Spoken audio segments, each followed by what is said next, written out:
Well, the repercussions may be felt for 10 years or longer, but the immediate impact is going to go well beyond the so-called sanctions. What the point I was really making was we're slapping sanctions on Russia. Russia is hitting back with some retaliatory actions, and it's pretty easy to look at the direct impact of that, but there's second order and third order effects that will pop up all over the world and could very quickly get out of control. Think of it as the economic equivalent of a nuclear war. Nobody wants a nuclear war, but I studied a nuclear war fighting actually in the beginning of the late 1960s with Herman Kahn, Henry Kissinger, the Wallstetter, the leading scholars of the time. And they had different theoretical views. A lot of it was game theoretic. Fortunately, we didn't actually have a nuclear war.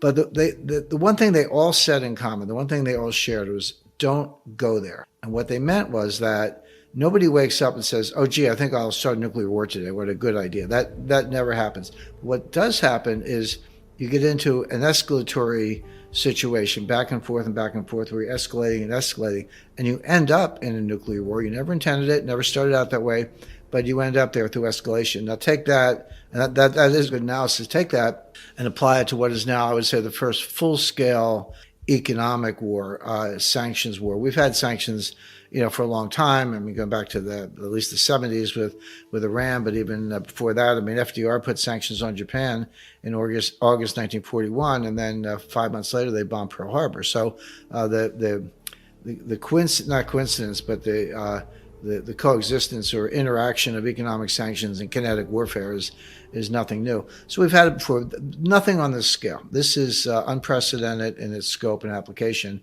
And my only point is the effects of this are going to not just last a long time, yes, but they're going to pop up in very, very unexpected places. Right. Well, let's start with the sanctions and then pivot over to how China can replace a lot of other points of contact in terms of the Russian economy.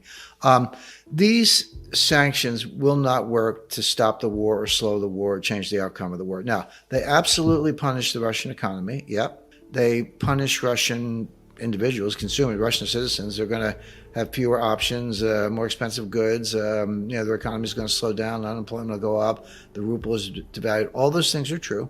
But they're also true in the United States. We're going to punish Americans far worse than the Russians. We're already seeing, I took a long trip yesterday. I filled up my car with gas at the end of the trip. It was $76. It used to be $45 to fill up my car. Now it's $76. Yeah. Not quite doubling. Well, multiply that by 200 million cars and every consumer in the United States and elsewhere in the world. You're seeing the impact of this already. It's not like, oh, gee, it's coming. It's already here. It's going to get a lot worse. And when I say a lot worse, I'm not just talking about prices, in the grocery store, which are going to go up a lot. They have gone up already. I mean, inflation's already here. Watch what's going to happen.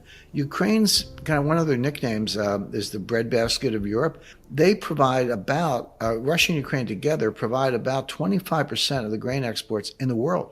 Pick your country, but when you get to Africa, there are countries in Africa where they get almost 100% of their grain from Ukraine. Lebanon gets 100% of its grain from Ukraine. Those people are going to starve because the Russians have taken over the Sea of Azov. They're working on the Black Sea ports. Odessa's the big one that's left, but Odessa's in their sights. That'll be a month to 6 weeks away because they got to finish up Mariupol and connect the line from Kharkiv to Donetsk and then extend through Crimea. So they have a lot of work to do in the south and the east to consolidate that. But then they'll turn and Kiev's last. Everyone's like, oh, gee, Putin had a 3-day blitzkrieg in Kiev and he didn't do it, so he's failed. That's not true. Where did that come from? That's a Western propaganda narrative to set up Putin as a failure. That was never Putin's plan. Have you seen the Russian battle plans? I haven't, but I know what they're doing just by looking at their operations. Kiev is last on the list.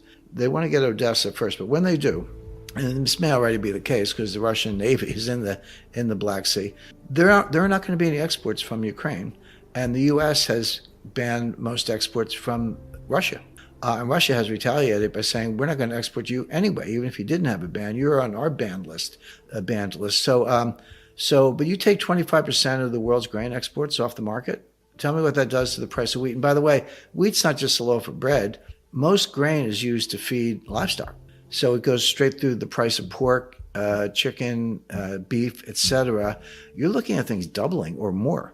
And then that's if you can get it. Then behind that are shortages. Now, we had a supply chain breakdown before any of this started. The supply chain has been breaking down in stages over the last several years. That became acute last fall. And everyone's like, oh, well, yeah, give it a month, we'll sort things out. No, it's getting worse. And now you put the Ukraine war on top of that and the economic sanctions on top of that, it's going to get a lot worse. So, so those are some of the economic effects, and those are the easy ones. I'll give you an example of a more difficult one. So, we kicked Russia and their 10 biggest banks out of SWIFT. That's know what that is. That's the worldwide banking telecommunications facility. So you can't use SWIFT to move money around. Kicked them out of the dollar payment system. Did a long list of things. Can't trade Russian bonds, can't receive, can't send, Before we etc. continue, help us clicking that YouTube like button and subscribe now to our channel. This shows the algorithm that you valued this information. And it helps us spread that message. Sharing is caring. And now, let's continue. Do you want to know one thing about crypto? I made over 3,000% in profit in a few weeks. Fact is, the traditional financial system, the traditional money system makes you poor, not rich. If you want to earn $500,000, $1 million, you have to wait until you're 50, 60, 70 in the traditional financial system, and you probably will still be broke. And you will be old. This is not a sexy combination, as you can imagine. But the question is, how can you start in crypto and make these profits? Where to invest? Where to start? My name is Gunnar and I'm from Germany, as you can hear, and things are a little bit different in Germany. More about that later on. Fact is, there are lots of different cryptocurrencies. It's a gigantic universe where beginners and professionals get easily lost. But there is light at the end of the tunnel. There are 7 key steps you need to follow to become successful in this market. You have to know them, and if you fail one of them, it's literally impossible to succeed in this market. Just an example, one of the key points is your exchange, and one of the biggest are, for example, Binance and Coinbase.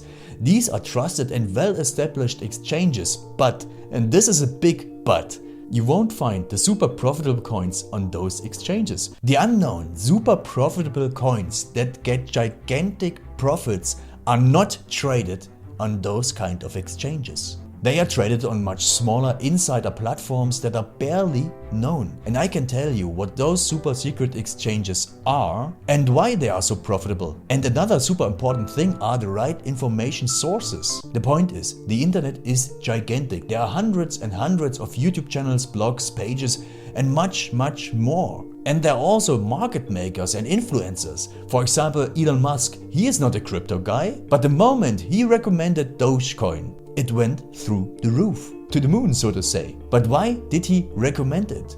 Where did he hear it from? He didn't hear it from newspapers. And believe me, he is listening to someone. But you have to know who, and you have to react before he is reacting. This is really, really important. And these are only 2 of the 7 steps you have to follow in order to be successful in crypto.